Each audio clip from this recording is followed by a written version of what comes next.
What is up?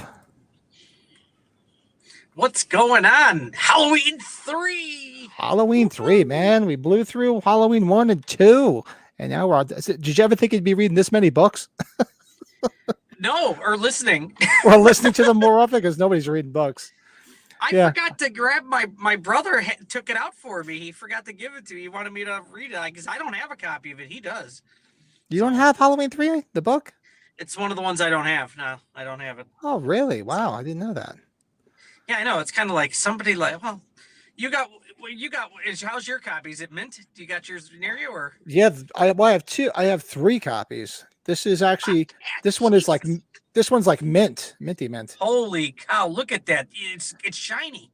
Yeah. And there's no creases, no nothing. It's like minty mint. Then I have another one. I should have got them all out. Maybe I'll grab them later. It's got a little mark here because it's the UK version, and it says, Oh, now okay. being made into a film, and it says printed in the UK. And then the other version, which you see in the intro and all the thumbnails, which is the German version. They're not as expensive as 1 and 2, right? I think you can get one for a decent, or are they? I can't. No, you can get them pretty reasonable. Some Yeah. people put up astronomical prices, but they'll just sit. I mean, you can get them for like $100 and under in good shape, in real nice shape. Oh, that's it. That's not too bad then. That's What not too is bad. up?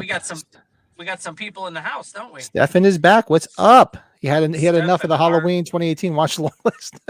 our He's like, informative fan. Oh yeah, he was pretty funny. He was making me chuckle. and what else? Joseph's in the house, not having a good day. Well, that sucks, dude. Hopefully you hang out and cheers you up. Are they still? Is Yeah. the basketball playoff still going on? Because I know that's all he's been watching. The Or is that done finals, now? I don't know if they started yet. Oh, see, The no, finals are set. I was dying though before we got started here, Pat. Like I've gotten like 5 emails or texts about that James Jude Courtney thing happening at that grand opening theater tomorrow. I'm like, Oh, I everybody can't asking, go. are you going? You going? You going? You can't go, and you cannot go. Can't go. I can't go. It would be cool just to hear him as a Q&A. I think it's kind of a unique little event, but you know, we got enough coming up, right? Oh yeah, we got plenty to keep us busy in the world of Halloween and. Yeah. What's going on? Good. I'm good. But, We were running a little bit late. Joe's running. It's been a late day. Brett's busy. That's why he's in his car. He's doing something with his daughter, and I ran yeah. late because of several different things. I'm like, guys, I got something to do at 8:00, and Joe Yeah, should be joining us shortly. He's stuck working, and we're gonna do our Halloween 3 book club. So if you haven't watched any of our book clubs, the Halloween 1 that we did the Halloween 2. Go check it out because that was a lot of fun. And if you've never read the book, you don't need to because we're basically providing cliff notes. You don't even need to read the book. Yeah, and Pat says it right. Like I remember we were first starting to talk about this book, Halloween 3, and obviously I don't know the last time you read it or listened to it. Like I thought for the longest time, and I remember even you, and I know my brother had said it too, that it wasn't too different, but no, it's different. No, it's different. Yeah, there's a lot of different things in there, and even different. just tonight, just the prologue and chapters 1 through 4. There's a lot of different things and things that are different, out of order, and just not in the movie. And there's things that are in the movie that aren't in the book. So it's gonna be a lot of fun. There's a lot. Yeah, Dr. Chalice is a lot more. Yeah, makes him not look too good sometimes. With how much of a terrible person. Some of the choices, yes. Seven said, Pat, love the green. Yeah, I went all green. I got my silver shamrock hat on, which is almost like a top hat. It makes my head look that much fucking bigger. I was telling Brett, I'm like, does my head look big? And put my shirt on. I put the green on. I got the mask. Stefan, it's too warm. Pat and I have matching silver shamrock beanie hats, though. Those are awesome. Yeah. So the next episode, I'll have to break the beanie hat out. Well, it's warm, right? It's 90 here, Pat. It's 90 here. 90. It's 90? not even June. Yeah, it was warm, but it's actually pretty cool. I have not, but I may as well listen to these novelizations. I should have turned into the second. Yeah, the novelizations are pretty cool. It's just, and the guy that we put the link to, that Slash Tracks, those guys, that one guy, does a great job. He does a great job. Pat always gave us the heads up. His voice is different. It's not a big deal. He makes me laugh a little bit. So, Yeah, the hat doesn't look. It's just my face. My face makes the hat look bigger. He looks like a truck driver, Italian truck driver. Tell him large finger. He's carrying like focaccia bread everywhere. It's like the train conductor's hat. The brim should be a lot bigger though. It should be like white and black stripes. I have a hat just like that, Pat. That's a Pabst Blue Ribbon hat, red, white, and blue Pabst Blue Ribbon hat. My wife's like, "Oh, you look like you're from Tommy the Boy South." hat. Oh God, the mortal Tommy Boy. It doesn't hurt here. It doesn't hurt here. Just right here, not here, not here. Just here. Oh, what is going on, Joseph? Some people want me to do something to Dana Harris. I don't know. I know you like her, but he dates one of the Yankees. Sorry, that's why I think it's Tommy Boy. Oh, we can go down that whole Tommy Boy rabbit hole, and maybe we'll probably do that on one of our watch-alongs as a comedy. You know what's funny, Pat? I don't know if you've ever done StreamYard on your phone. It's like the comments, like I could on the computer, you could leave the comments window up. There's a more section. You just see the amount of new comments. It's kind of wild. That's different. Oh, weird. Okay. Yeah. But anyways, okay, Pat, I'm good to go, man. I'm supposed to conduct my pizza. All right, we're getting off topic now. We're definitely getting weird. So we're gonna start the Halloween 3 novelization. It'll be in 3 episodes. It'll be in 3 episodes. Yeah, Brett spanking alfalfa. Oh, did you eat paint chips when you were a kid, Pat? That's gonna be on our watch along. So we're gonna start the book tonight. We're gonna do the prologue, chapters 1 through 4. We'll discuss each chapter, differences that are in the book to the movie and book back and forth and whatnot. Let me get my little handy dandy banner thing going on. So let's start with the prologue. Brett's got his homework. Mm-hmm. So if you start the book, there is a prologue, and the prologue, I've just been given names to the chapters because a lot of the chapters don't even have names and they're very vague. So I just thought it'd be a little creative. So the prologue is called, I'm calling it Chalice and Nurse Agnes. Mm-hmm. So basically, now this, but I'm sure you saw that too. Now this opens up completely different than the movie. Yeah. So if you guys have read the book or listened to the novelization that's on YouTube, this opens completely different than the movie. So it basically opens with Daniel Chalice basically sleeping. He's taking a nap in the hospital, probably sleeping off a buzz because he's a lush. Nothing wrong with that. We all are. And he's sleeping and he's dreaming while hearing, like he's hearing the Silver Shamrock. He's in the doctor's lounge, like with his head down, sleeping, and he's hearing the Silver Shamrock because it's getting annoyed. It's just getting annoyed. He's waking up. He's like, Jesus Christ, enough with that shit already. And there's dialogue, basically setting the scene. There's a bad rainstorm, which it's not raining in the beginning of the movie. There's a bad rainstorm with thunder and lightning at the hospital, and the hospital. Well, we'll get to the point where the power does go out. And Chalice is awakened by the storm, and Nurse Agnes, which you do see in the movie. She's the nurse that's dealing with him in the movie. And the power does go out from the storm, and the generator does kick on. And it's a nice little nod to Halloween 2. There's several nods to Halloween 2 because it's the same author, Jack Martin. Yes. So I guess he just took liberties with that. So it says, so while the generator is kicking on, she's like, oh, that generator is kicking on, but I don't know how long the generator will stay on. But we'll have to talk to Mr. Garrett about that. Did you notice that? That's right. Yep. So those of you know Mr. Garrett, if you read the novelization, he's the security guard, janitor, electrician, plumber. He blows glass. He'll watch your kids. It's like he does everything according to the novelizations. There's a lot more Nurse Agnes in this, isn't there? There's a lot of Nurse Agnes in this. She definitely lets Dr. Chalice know that he's not they have a good relationship, but what kind of husband he is, and go see your kids, right, Pat? She's saying that too. Get there. Ryan just got back from kids' Taekwondo class, about to eat. Yeah, eat something, come hang out with us. Just listen to you. We'll make you lose your appetite. Just listen to us. Power does go out from the storm, generator kicks on, and then she's talking about Mr. Garrett. And then Nurse Agnes, the TV it's just like fuzzy, so she goes and hits it, and the news comes on, and who's the news reporter? Did you take note of I didn't write that. I didn't write that down. I have the It's another Stonehenge stuff. Halloween 2 nod. The news reporter is Robert Mundy. 3 people are dead tonight. 3 people are dead tonight as a result of escaped mental patient. I'm told I think we're going to stay on the air. So as a result of that, the streets between Chestnut and 10th are jammed. Just completely jammed. Those streets are Chestnut and 10th. They're just completely jammed with both people and cars. I don't know. I know we're talking, it's Halloween 2, but just at the end of Halloween 2, it's like, I don't know how many people are dead here tonight. There's just everybody. Yes, definitely.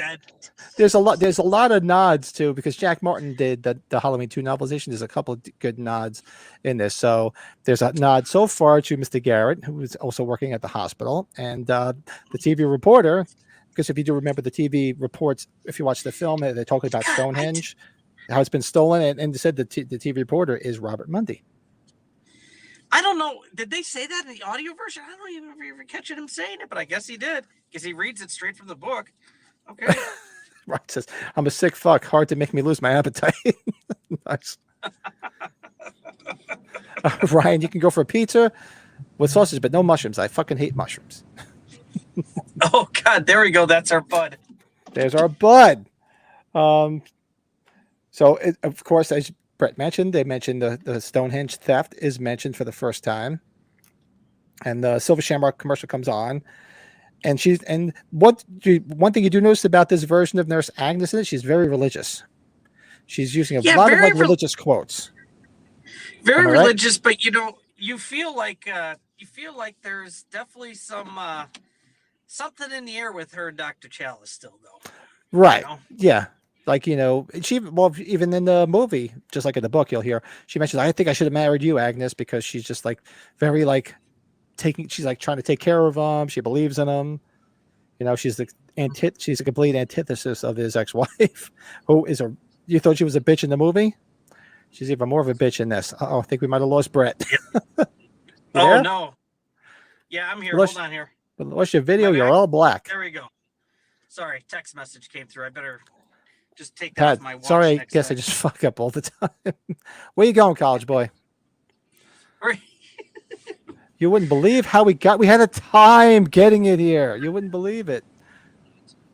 So it comes on, and she's a lot of religious dialogue that she does, bring up and saying how she'll pray for him and all this stuff. And she's like, and she makes mentions of the mask. She's like, oh, they're making them too realistic. I don't know why they're making them like that.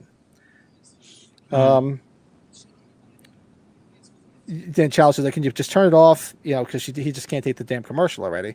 And there's a lot of dialogue between Chalice and Agnes about his double shifts and how she's like, you're working yourself to the bone. You got to take better care of yourself. And Chalice talks about Linda and his failed marriage, and he's just confides in Agnes. I guess she's a good friend to him. Drinking a lot. He's always drinking it. And I did write this, and the one he asked Agnes if there's a cold beer stashed away for him. Did she write that down? Oh yeah, the cold beer. That's right. Well, Agnes, please tell me you got a cold beer stashed away. And I'm like, yeah, that's something I would ask for. Oh no, I got that other. Well, when we get to when he sees Linda at the house, that I wrote something down. I have it out of order in my notes here, but yeah. And he's thinking about just hanging out, having a drink or whatever. And then she says, Agnes mentions, aren't you supposed to see your kids tonight? And then that's when he realizes, oh shit, I'm supposed to go visit them tonight. Let me just check in that she pushes him to go see them. Yeah, she pushes him. Yeah, she basically pushes him.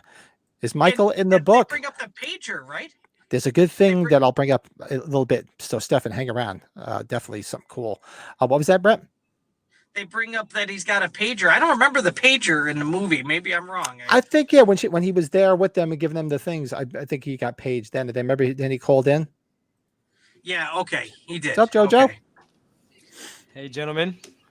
So we're still in the prologue, JoJo. Cool. Teenagers.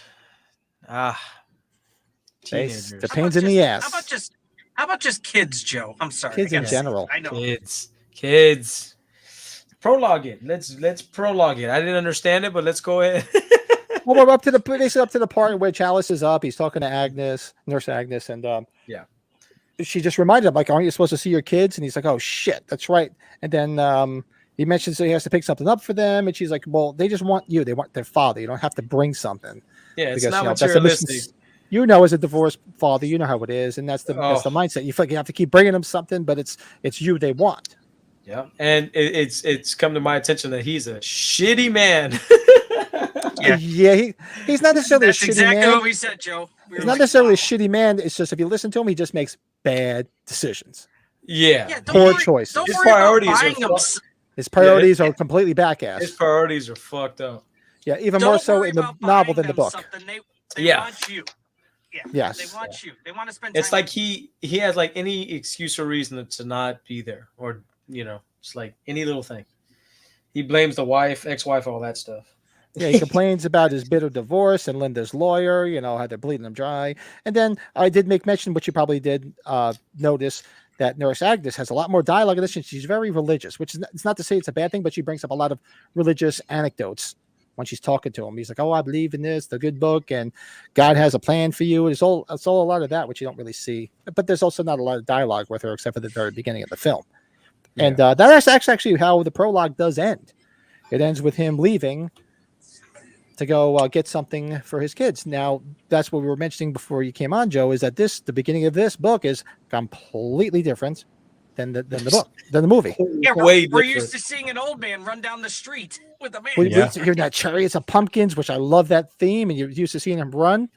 And that's not how this starts. And it's very interesting. It's all from the point of view of Chalice. It's from his perspective. Like Right. this, Very the good. book That's is true. just strictly him. Strictly him. which is a real nice different feature in my opinion. Yeah.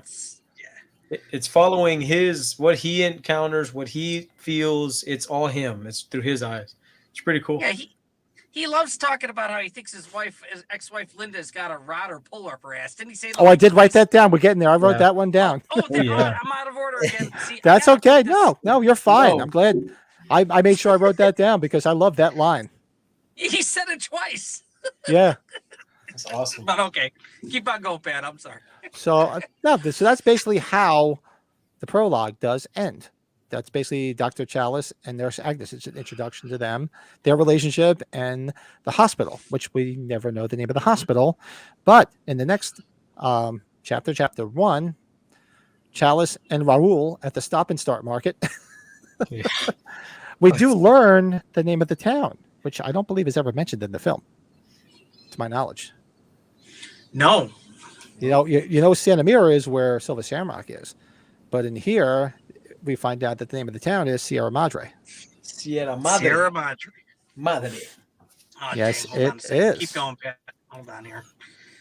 So it basically picks up with Chalice, going down Main Street, and this is another like Halloween 2 nod. So Joe came in a little bit late, so we found 2 Halloween 2 nods, and Jack Martin also did the novelization to Halloween 2.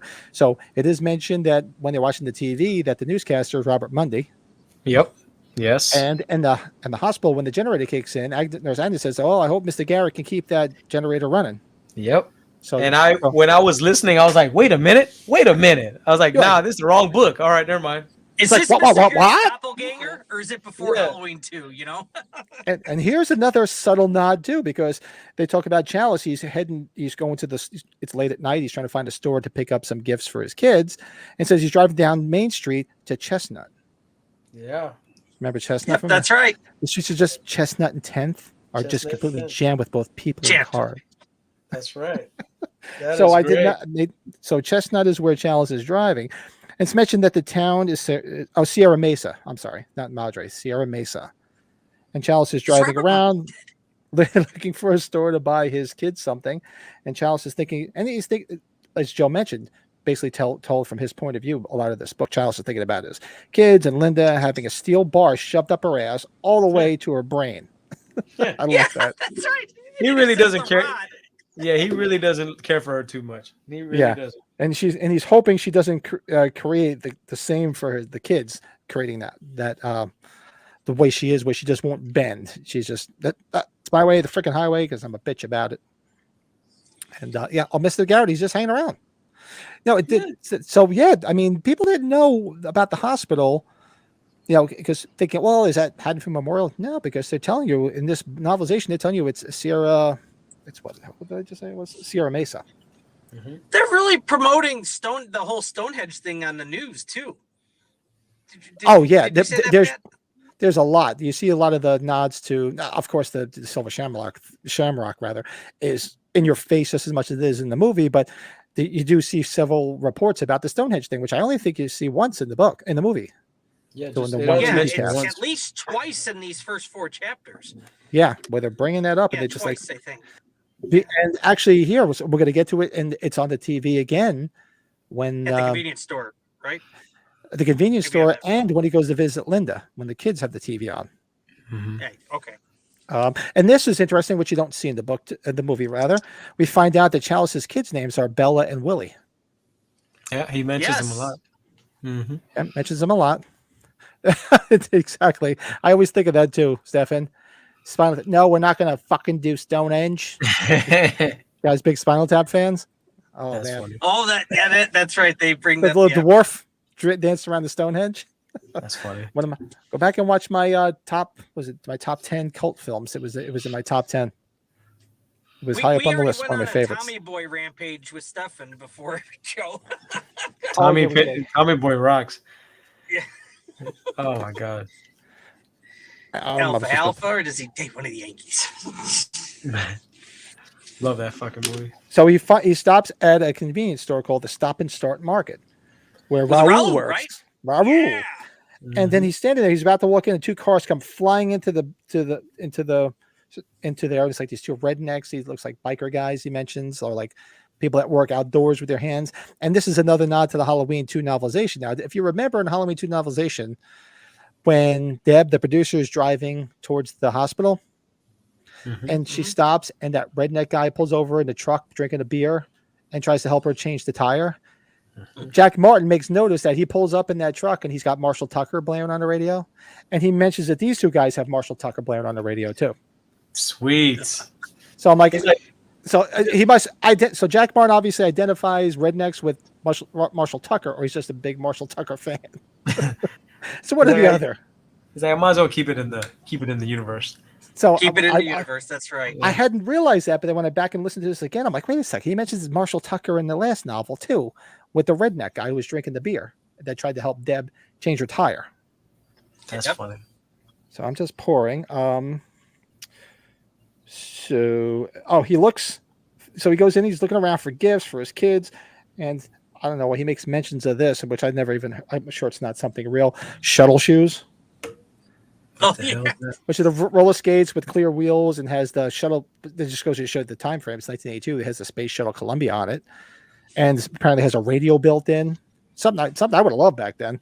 I did roller skate back in the day. And fantasy recast Raul here.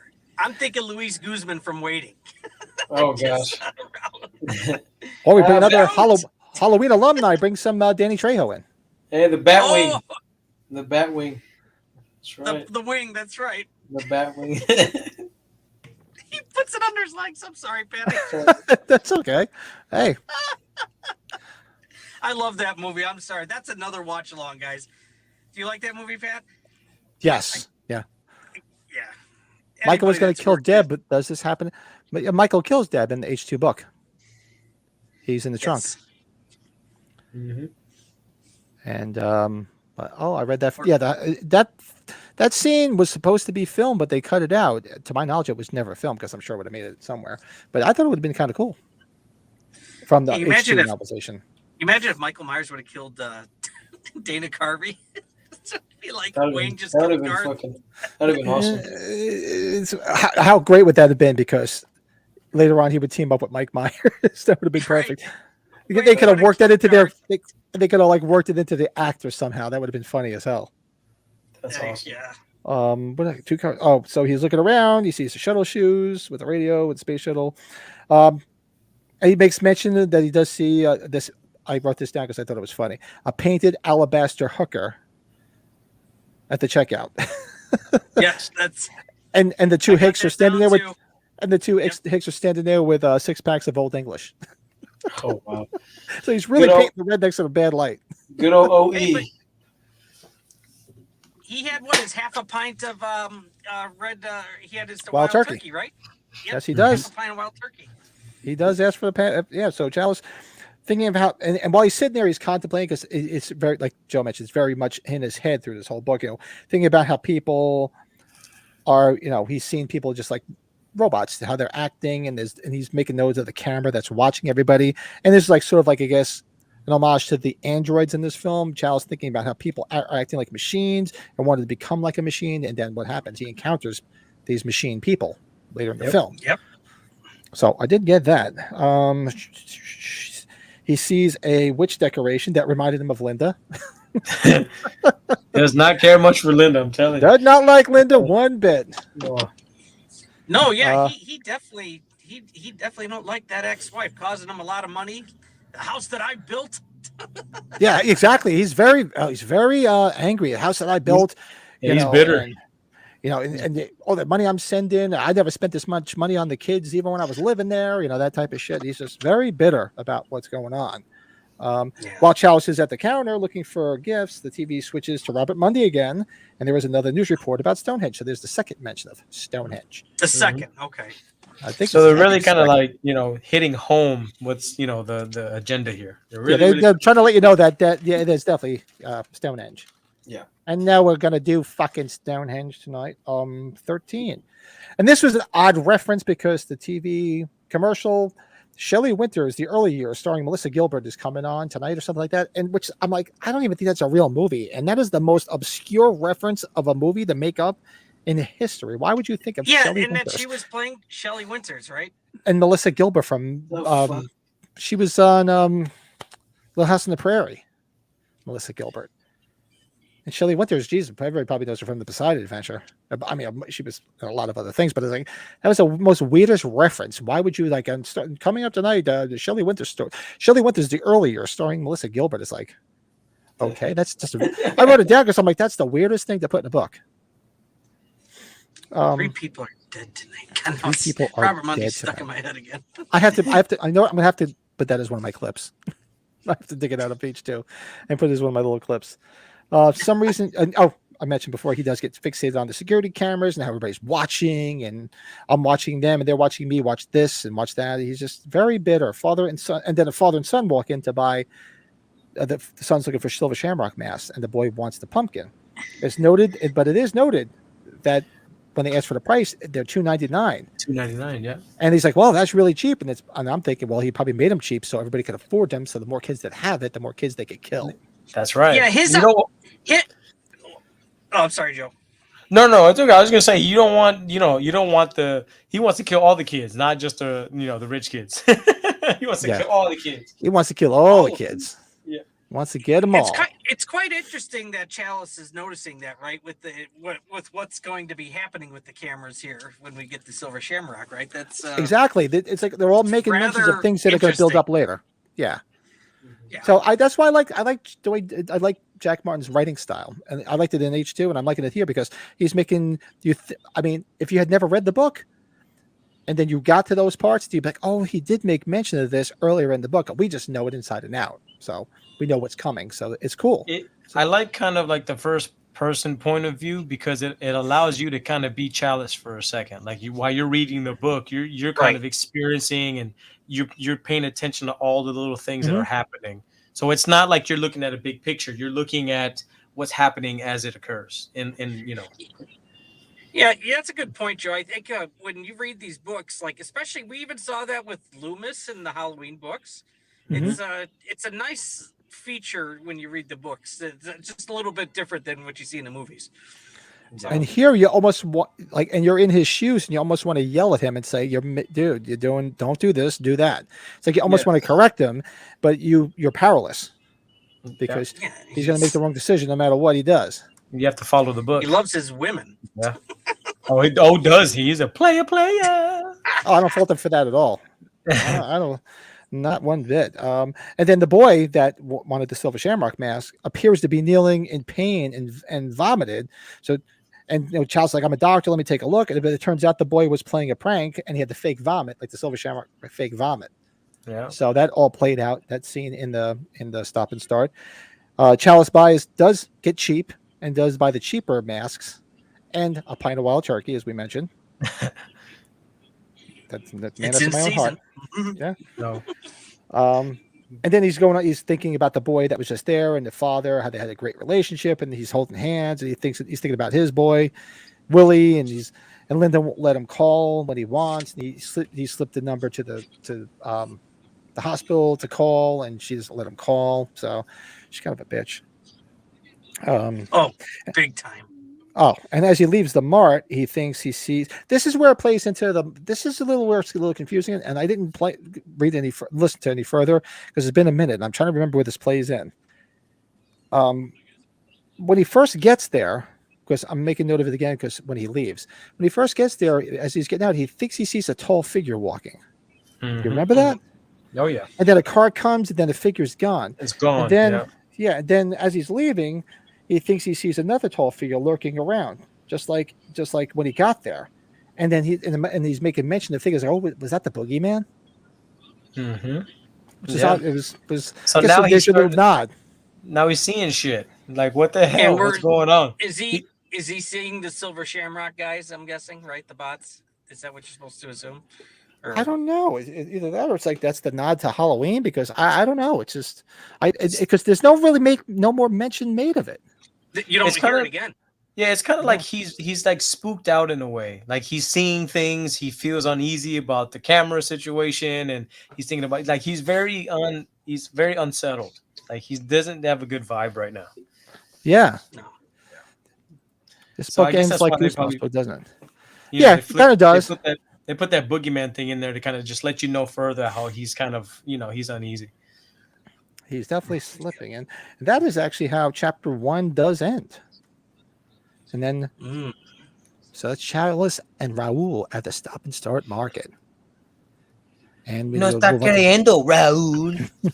I think of that movie, with Brendan Fraser, when he makes a wish and he's like a Colombian drug lord. What is that?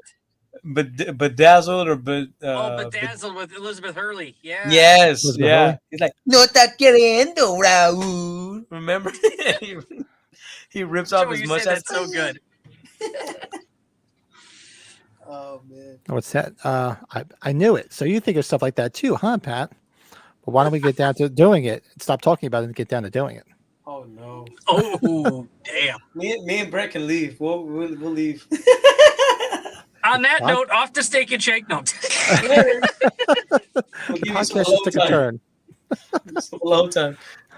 All right, so chapter 2, I'm going. Chalice visits Linda and the kids, which is basically it is seen in the film, but there's just a little bit more here. So Chalice does arrive at his old house, and he does make note that he does see a man leaving the house. Oh yeah, he's like, is that her new thing? Like, what's up? Like, what's up with? Yeah, like is that her new man? And he's getting angry thinking about it. And Linda, he's like, oh, I don't come and visit. Why should they call me Dad? Just call him Dan because he's not around. He's just very, very mad and bitter. But doesn't Linda say drinking and doctoring is an appropriate profession or something? Is that what he says? Drinking and doctoring, how great! But that's a line from the movie too. Nancy Limbus does say that. That's why it caught my attention. Yep. Ah, man. Drinking and doctoring. He reaches for cigarettes, but they are wet because he's got a leak in his glove box. And it's mentioned he quit, but in the movie you see him smoking when he's in the Buccaneer in the bar. So there's a little bit of a difference there because Tom Atkins was still smoking at the time. Forget it. So like the film, he's walking in as they're eating dinner, and the scene plays the same pretty much as the film. With he's got the gift, he's got the masks, and like, oh, Mom already bought a silver shamrock, and nice try, Dan. And of course, she throws it in his face, and then we see the Stonehenge report on the TV again. It's like he's trying, like he tried, and it's like everything gets thrown back in his face. He's like, damn it, add insult to injury. There's a man leaving the house. The kids already got the mask. Blah blah blah. Bedazzled is fun. There's one that Elizabeth Hurley was hot as hell. I haven't seen her in ages. Oh yeah, she's aging very well. If you Is follow her right, I think I was follow always her on Instagram. I mean, I loved her in the Austin Powers movie. Always So. doing swimsuits. This is comfortable, Stefan. This is comfortable. I know it, buddy. Gotta get them arms stretched out. I guess I feel bad for Chalice more in the movie. I don't feel as bad for him so far in these first few chapters here. Right. Because Yeah. he's like a jerk. Like he's like deserves it in a way. You know what? She's being a bitch, but I'm sure there's things he could do. I'm sure there's things he could do to change it and make it different. You know. Yeah. And if he decided to, but he's not really. But he's not really decided to. It just makes me want to go watch Lethal Weapon when he gets shot with the eggnog. And then here comes Brett's line that he likes, drinking and doctoring, because he gets paged and Agnes calls him. So Agnes wants Chalice to come in to examine Harry Grimbridge. Well, she said there's a patient here. He's very scared, and there's all sorts of shit going on with him. And Agnes says, "What did I write? Man, my fucking handwriting is how strange he's acting and looks scared." And Linda obviously wants Chalice to take the kids on Saturday, which we know of in the film, at 10:30. And of course he's like, "Yeah, I'll do it." I'm like, "Whatever, I'll take him the whole day." That thing. And then what did I write here? Man, my handwriting is bad. Oh, and then as he's leaving, you hear her call him a bastard. Oh yeah, under her breath. Yeah, he heard it. Yeah, he heard it. I heard that bitch. No, he didn't say Yeah. And he's thinking about his bad marriage while he's driving. He's like, "Oh, bitch." He just fucking hates her. He's just like, there's no ifs, ands, or buts. He just fucking hates her, and she hates him. So it's definitely Little Jerry Springer. And this is the man who's supposed to save the world, save the kids. right. Right. Just turn it off. Stop it. Yeah. I love it. Oh, yeah. I'm slow because I guess I'm. Oh shit, Pat. Oh no. It's like, it's kind of ironic that he doesn't, he's not so close knit to his own children, but yet he's, going to be responsible of saving millions of kids. Trying to save them. Yeah, it's so ironic. Do you remember when he leaves after he leaves Agnes and he's going to go visit the kids, and Agnes is talking like, saying it's a prayer for him. She's praying for him. She's like, "Please, I believe there's good in him. I believe he was sent here to do something good." So she's praying for him. So I guess that's a little, maybe like to say, hey, look, she's praying for him to do the right thing, and he does. That her prayer does come true, because he does. It's awesome. So chapter 3. We're moving on to chapter 3, and I'm calling that Harry Grimbridge dies. Now it's getting good. Yeah, it's getting. Yeah, it's ramping up. So Harry Grimbridge, Chalice arrives at the hospital, meets up with Nurse Agnes, just like in the film, and he's asking vital signs, all this stuff, and and here's another nod. See if you guys caught this. Agnes mentioned she called him in because Dr. Castle left early. Yes, Nick Castle. Yep. Yes, I have that down. Mm-hmm. So there was another little nod there, Mr. Right? Nick Castle. Yeah, it's his name in the fog. That's right. So that was a little nod there. So I guess it's more of a nod to the fog rather than Halloween.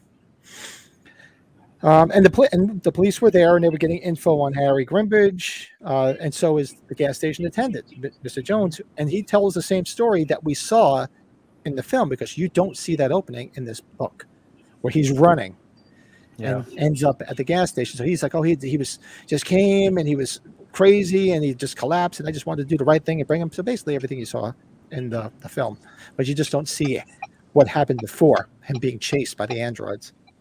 And then, of course, just like the film, they're assessing him or whatever. Then the Silver Shamrock commercial comes on, and he wakes up, and that's when he's like, "They're all gonna kill us. They're gonna kill us all."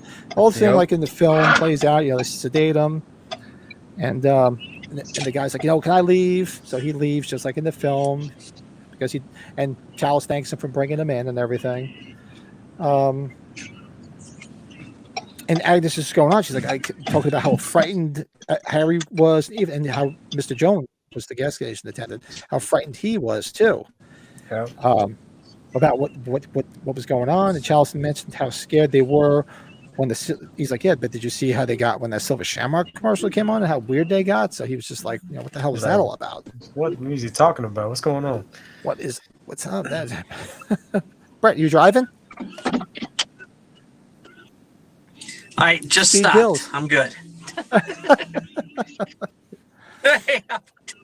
Forget it. Stop it. Well, dead can I go now? Tick tock, tick tock, tick tock. Okay, I got it. And they're going on about how basically they can do what they can for him physically, but the shrinks are going to have to deal with him mentally. And then Chalice falls asleep. He says, "I'm going to go take a nap," and he falls asleep in a room rather than in the lounge like in the movie. He's sleeping. I think she says there's a room available or something. There's like a room that. available, so Yeah, and there's milk and cookies, and he's like, "I think I should have married you." And basically, the scene plays out where he grabs her on the ass, like in the film. You're like, "Yeah, that's not going to happen in the hospital these days." No. These were the days before human resources. So then he's sleeping, and he wakes, and he's in his dream. He's hearing screaming, and he's just he falls asleep dreaming. He was in the hospital, and he was hearing a loud siren, like a wailing. But he wakes up and looks for the scream, and he walks around and he makes note of how he walked past the assassin. He walked past the guy in a gray suit. So he walked past him, and the scene plays out like in the film, where Chalice goes and Agnes is sitting on the floor screaming, and she's like, "That man!" But it makes note that he goes into the room and sees what happened to him before he goes chases him, which he doesn't do in the film. So, sees Grimmage and and they do make note of this, which I thought was pretty cool. He sees Grimmage's face and describes it the way the eye sockets were in the nose. It was as if somebody was trying to pull a mask off. Yes. Yep, Pretty where cool. his skin's lifted up a bit. Yep. Very graphic and blech. Yes. And then he realized it was the man that His he face walked looks past. funny And in then, the movie. yeah, oh yeah, it did. It looks so weird. So he realized it was the guy that walked past, and then the scene plays out where he's chasing after him. He doesn't get him. The guy and the assassin goes and douses himself gasoline, blows up. All that shit happens. All that happy horse shit. Awesome. And oh wow, these chapters weren't that long, because that's the end of chapter 3. Yeah, it was very quick. It's No, about an hour. 3 and 4 aren't that 40 long minutes. at all. Yeah, they are pretty quick. And now I'm looking at them, I'm like, holy crap, they are quick. Mm-hmm. So The prologue and chapter 1 were pretty lengthy. 2, 3, and 4 were quick. not too much. So this everybody remember this scene, and we're hoping to relive this scene when we go to the Age 45 convention. So chapter 4, I'm calling bourbon for breakfast.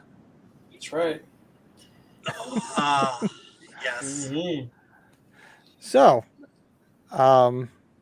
Can't wait. so it flashes to Agnes is mellowed out because they must have gave her a sedative. She's hanging out, and Chalice is still in the room, sort of like you see in the film, and he's just looking around with the police and the firefighters, and he's just trying to look around and try to see if he can see what caused this, any clues, any whatever. And that's when, like the movie, Ellie shows up to identify her father's body. Scene plays the same as the film, pretty much the same dialogue, and it's just like, well, it's under investigation. We don't know if it was drugs, and she's like, so some drug person came in and killed my father. It's basically all the same kind of dialogue. Okay. It does make notice that when he sees her, he sees how hot she is. He's already like, I gotta get that. He's already eyeing that piece of meat up. Yeah. Yep. Ooh, what's the guy Stefan. saying? Tommy boy. Ooh, get me some of that. Remember that? No, Stefan's typing, Brett, don't hit Ben Tramer.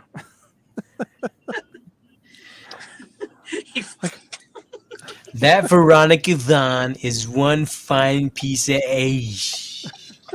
I know from experience, dude. Like, no, you don't. Oh, well, a friend of mine. Now we're he and getting her Billy got Madison out it there. on. Hell yeah. Me and her. Her and a guy I knew got it on. Woo wee! No, they I didn't. want some Billy No, but Madison. it would have been Well, you sure could imagine what it'd be like, right? real crude humor in that movie with the clown and I love it. just Where did I get Chalice? Oh, okay. So yeah, that all plays out the same dialogue with the sheriff and Ellie.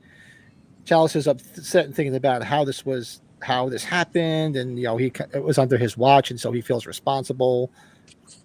Chalice is looking for clues, and the room good doesn't see signal here anything. now. No, he's on the bus. He sees. Good signal. Oh, Here's another nod to the end of Halloween 2. And he's looking around and he's noticing how the hospital's just getting back to normal. And he makes a note of seeing the guy there with the floor polisher, like you see at the end of Halloween 2, cleaning the floor. Yeah, that's right. We see him in the behind Loomis and Marion. Chalice sees Ellie crying, just like in the film. He sees her leaning against the wall, and she notices him. And then he gets, he's talking to Linda, his wife, and Linda's asking for more money. Where's my check? Like, where's my check? Más dinero. Where's my check? And then she makes note of that I need 4 new tires, and you got to fucking pay for them. Mm-hmm. So is it Dr. Chalice or Dr. Give me a check? Damn. Seriously. Shit. Check. Check. No, Son of a bitch, he trapped me.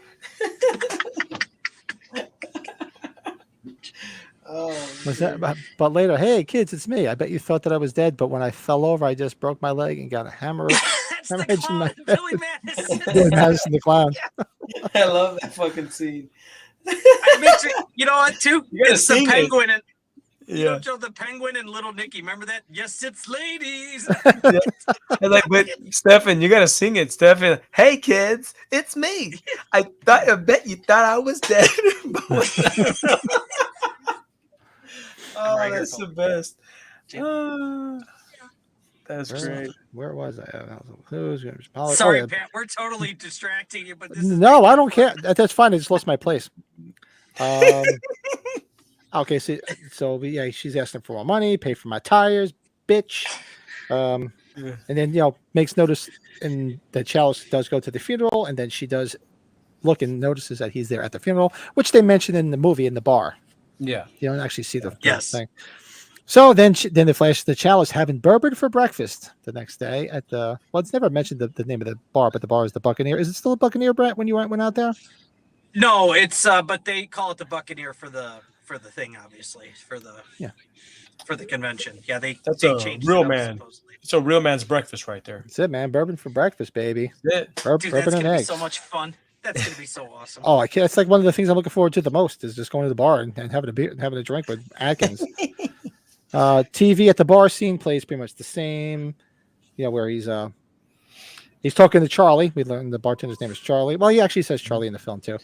And he's talking about, the cartoons are on, and he's talking about violent cartoons, and they're having a debate about violent cartoons, and Charlie's talking about, well, it's even worse watching the news these days because of all the violence in the news, and they're basically going back and forth with this little debate. And then he's going on about his kids, and he's talking about Linda and kids. They're living in the dream world where they get everything they want, and nobody's got to earn it. And so, yeah, he's definitely bitter. He's very resentful too. Like, come on, man. Golly. Yes. He's an asshole. He's an asshole. Bourbon and eggs. In his assholes. Yeah, I tell you, I do bourbon and eggs for breakfast. Oh, Pat, you should get some of that Jim Beam cream. That stuff's awesome, dude. Ooh. Oh, really? Ever seen that? No. Oh yeah.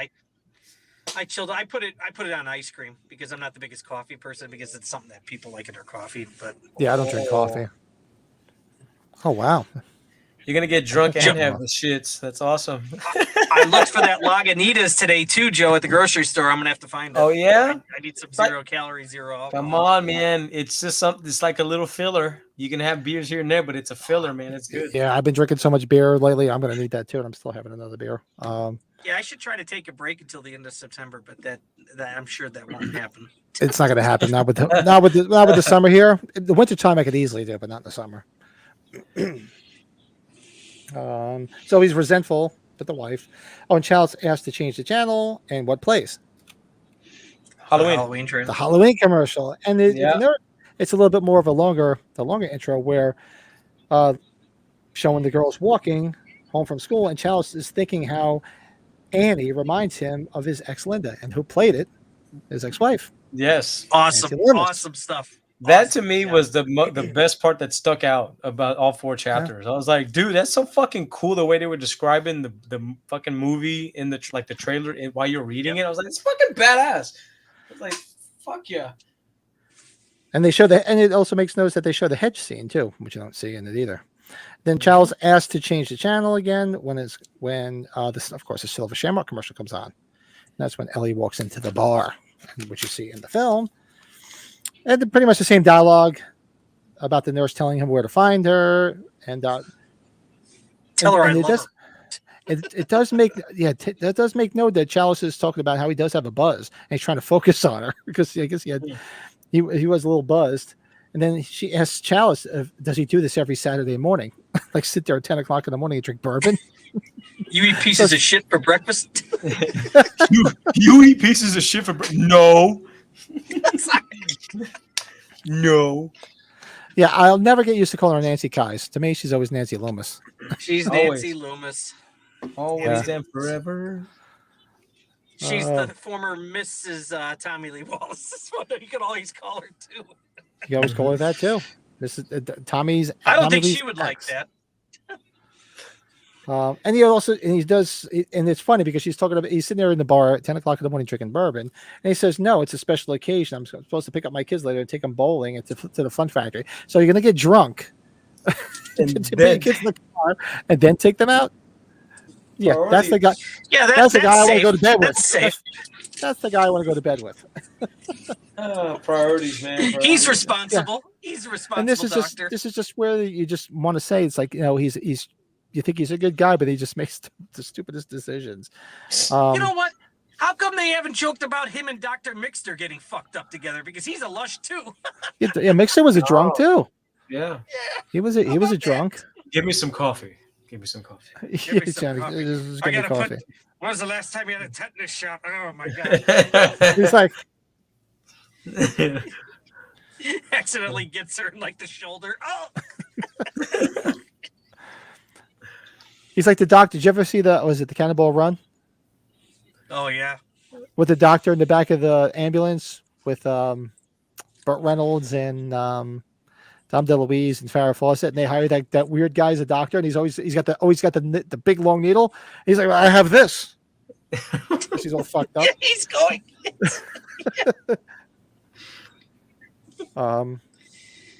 You lost a lot of blood. That's right. Yeah. Yeah. And he does think about, and he makes mention of how he's noticing how hot she is and how old he is. And the same dialogue about the father, Ellie, just tell Ellie I love her. He's like, oh, thank you, but you're a bad liar, all that bullshit. And then Charles tells her father was crazy and what happened. And then it basically ends with her saying, can I show you something? And it's not that kind of thing. But I do know the next chapter, because that's the end of chapter 4, so we'll pick up in 2 weeks. But the next chapter picks up with them at the Grimbridge store, like in the movie. It's getting better. It's getting good. I can't wait till we get to fucking, Kona Cochran and all that shit. I can't wait till we get to forget it. Yeah. You haven't seen Cannonball Run? Go see the Cannonball Run, man. What a funny movie. Both of them are And good. even the first second one's one better. has some moments. It's not as good, but It's not as good as the first one, but the first one is, oh God, what a classic. Now that could be part of our great ensemble cast. Because that is a cast from hell. My God. Everybody in that freaking film. Hey, Pat, I forgot to ask you, do you have the Fog novel or no? No, I don't. Is it? I wonder if that guy does I wonder if he does the audio or if he reads it on YouTube, because that one, my brother's got the book, but Joe's a fan of the Fog too, and obviously, we love it too. So maybe that'd be a future one to do down the road too, sometime. I would like to. Yeah. Hold on a second. This is not supposed to be up there because I'm trying to find thanks. stuff That was from last my night. figure from. That was his figure from last night. Brett's got a wonderful figure. Oh, thank you.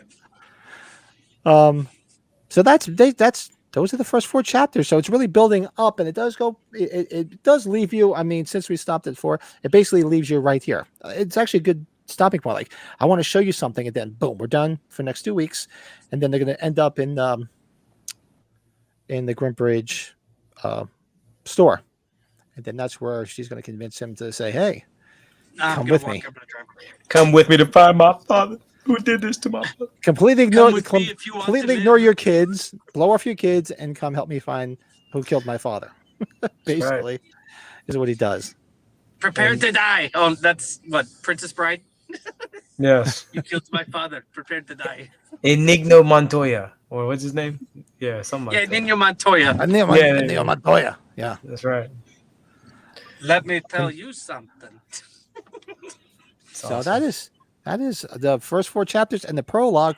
So we'll meet again in 2 weeks and do this. And so you can see there's some glaring differences just from the first 4 chapters in the prologue, as opposed to the movie. Especially the way it starts, for one, is completely different. I love all the little nods that you highlighted, and I listened to it 2 times because it was such a. I think total is like an hour and 45 minutes for the prologue through chapter 4, the end of 4. So I went back and I did it 2 times because it was really interesting. I'm not gonna lie, I was really You- kind of like into it. Joe, you're exactly right. I did the prologue twice. I didn't do the other Mhm. chapters.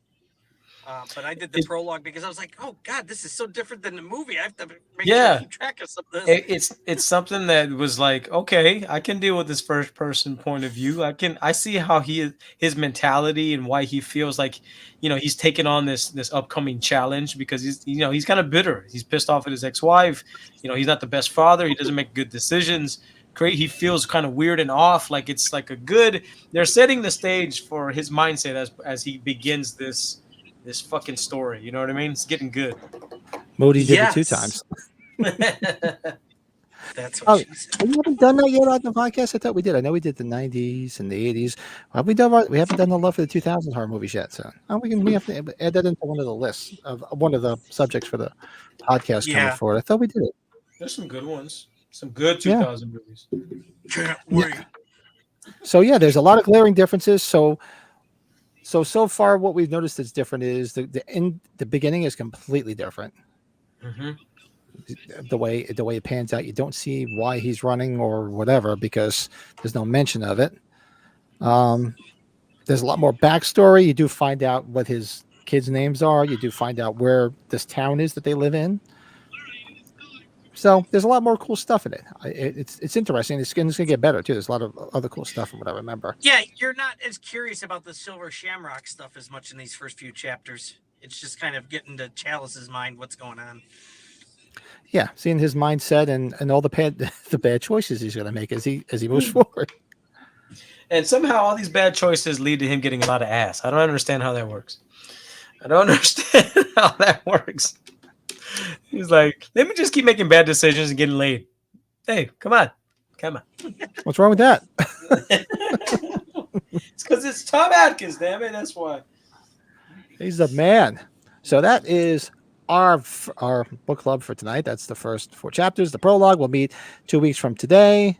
What else is? Let me just see if there's anything here going on with what's going on with our channel. Anything? Oh, so yeah, this is up on the channel. Go check it out. It's still a lot of fun. The board games. Oh God, we did this last night. That was a lot of fun. Oh yeah. That was definitely a lot of fun. So you guys got to check that out. Go check out the live watch along. Yeah, I started losing it at the end there. Yeah. This is up on my channel. It's been up there for a while. Go check it out. 70s movie review. I'm doing the Warriors. That will drop on Friday morning. This is what we did tonight. And where's the Moody's Mind thing? Oh, no, I grabbed the wrong one. But yeah, go check out Joe's channel too. I grabbed the wrong one. My bad. Okay. Oh, if you don't mind, if y'all are listening and you want to go and listen to the prologue and the first 4 chapters, the channel is /Tracks Network on YouTube. Mhm. And I'll put a comment with the timestamp. So if you want, you can go in there. If you're watching our video, you can look at the timestamps and you can kind of watch the chapter so you can keep up with us. Yeah, actually, I wrote it down. So if you go 1 hour and 37 minutes in is where chapter 5 starts. Yes. Yeah, he stops, but you could easily go through because I've done it a couple of times since we've been doing these books.